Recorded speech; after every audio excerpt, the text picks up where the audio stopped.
বর্ণাঢ্য আয়োজনে ব্যাপক উৎসাহ ও উদ্দীপনার মধ্য দিয়ে বান্দরবানের রুমায় পহেলা বৈশাখ ১৪৩২ বঙ্গাব্দকে স্বাগত জানিয়ে সম্প্রীতি শোভাযাত্রা ও ১১টি ক্ষুদ্র নৃগোষ্ঠীর অংশগ্রহণে অনুষ্ঠিত হয়েছে মনোজ্ঞ সাংস্কৃতিক অনুষ্ঠান। ১৪ এপ্রিল সোমবার বিকেল ৩:৩০টায় উপজেলা পরিষদের আয়োজনে এই সম্প্রীতি শোভাযাত্রা অনুষ্ঠিত হয়।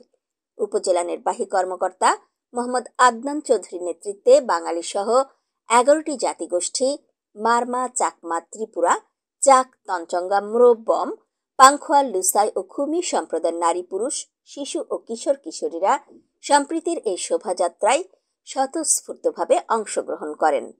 নানা রঙে সজ্জিত হয়ে শিল্পীরা দলে দলে তালে তালে নেচে গিয়ে আনন্দঘন পরিবেশে সম্প্রীতি শোভাযাত্রাটি লোকে লোকারণ্য ও নৃত্যে এক উপভোগ্য শোভাযাত্রায় পরিণত করেন। শোভাযাত্রাটি উপজেলা স্বাস্থ্য কমপ্লেক্স ব্রিজ হতে শুরু হয়ে রুমা বাজার সহ এলাকা